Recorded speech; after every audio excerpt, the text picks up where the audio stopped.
Ya, kebebasan berekspresi dan UU ITE nampaknya memang sulit ya untuk bersahabat. Nah, membahas hal ini bergabung bersama kami ada Ellen Kusuma, Kepala Subdivisi Digital at Risk Southeast Asia Freedom of Expression Network atau SafeNet. Mbak Ellen, selamat malam. Selamat malam Mbak Puspa. Oke, Mbak Ellen, SafeNet menerima laporan nggak sih dari pelanggaran UU ITE yang mungkin diunggah oleh Tara Basro ini? Karena kami lihat dari postingan terakhir Tara Basro, SafeNet juga ikut berkontribusi atas kasus ini.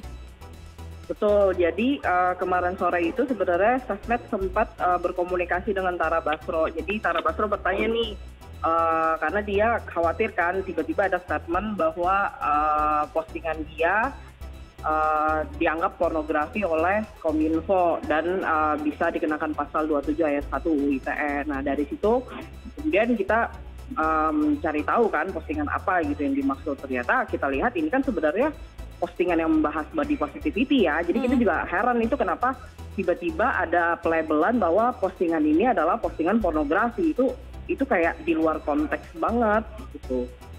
Oke, nah kemudian bagaimana SafeNet menanggapi konten yang bertujuan tadi untuk body positivity sebagai hal yang kemudian memantik peringatan nih dari Kemkominfo?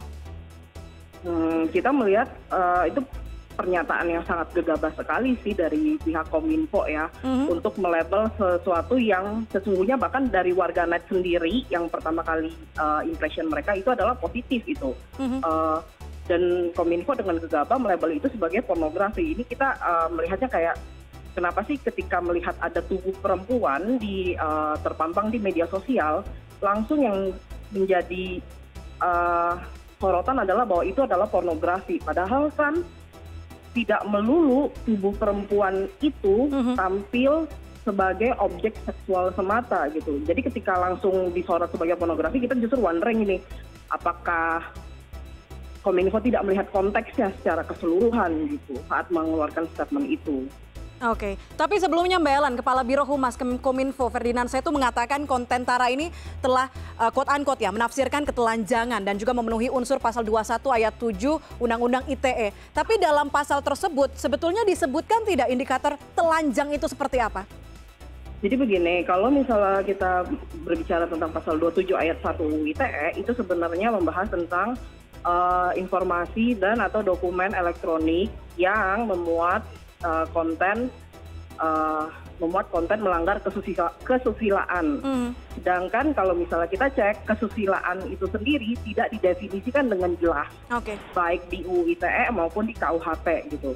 Nah kalau misalnya mengacu pada menafsirkan ketelanjangan, saya duga nih ya, karena tidak ada statement bahwa itu terkait dengan undang-undang anti pornografi ya. Tapi di undang-undang anti pornografi itu sendiri memang pada pasal 4-nya menyebutkan salah satu indikator dari produk pornografi itu adalah yang menunjukkan ketelanjangan atau mengesankan ketelanjangan. Tetapi bila dilihat dari poin penjelasan yang ada di undang-undang anti pornografi itu sendiri, itu disebutkan bahwa misalnya nih yang yang mengesankan ketelanjangan itu adalah yang telanjang tetapi ditutupi namun masih menunjukkan alat kelamin secara eksplisit. Nah kalau misalnya definisinya demikian kan otomatis sebenarnya postingan Tara Basro tidak termasuk sama sekali karena tidak ada alat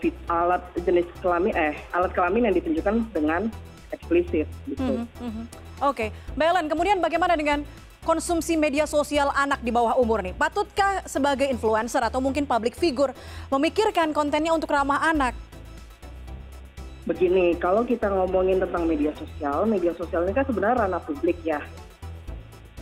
Tidak bisa mengatur seluruh orang hanya untuk,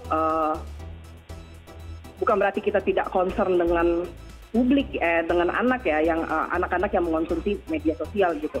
Tetapi anak mengkonsumsi media sosial ini apakah mereka dibiarkan bernavigasi sendirian di media sosial? Baiknya kan memang ada orang tua yang membantu mereka untuk menavigasi di media sosial karena usia anak itu semuanya berada di bawah tanggung jawab orang tua juga gitu. Jadi kita juga mengimbau para orang tua untuk ya memperhatikan apa yang dikonsumsi oleh anaknya di media sosial gitu. Oke, jadi jika ada pernyataan tadi akan berbenturan dengan kebudayaan dan keagamaan, kembali lagi kepada individu masing-masing begitu ya Mbak Ellen ya?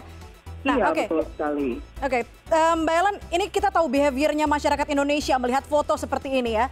Kadang juga menyebar tanpa ada ikut sertanya pesan atau caption. Padahal kalau kita lihat captionnya jelas tersirat bahwa ada body positivity message di sana.